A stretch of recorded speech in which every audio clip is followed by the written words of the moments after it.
Sa akin pong pag-iikot sa buong bansa, nagiging maliwanag na po sa akin yung dahilan kung bakit nandito ako ngayon.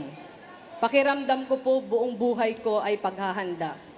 Yung simpleng pamumuhay, yung mga unos at kahirapan na pinagdaanan naming pamilya. Yung akin pong matagal na panunungkulan sa mga nasa laylayan ng lipunan. Pag binabalikan ko po yung mga kwento at mukha nung aking mga nakakasalamuha, sinasabi ko po sa sarili ko, excited na ako manalo. Hindi po para sa sarili ko, pero para po sa ating mga kababayan na umaasa na merong mamumuno sa kanila na hindi sila papabayaan. Nung una pa lang po akong tumatakbo, halos wala po sa akin nakakakilala.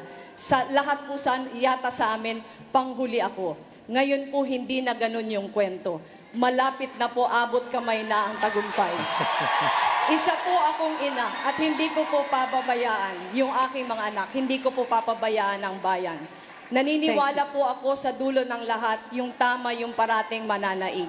Thank you, Sa Congresswoman amin pong Robredo. anim, may the best woman win. Okay.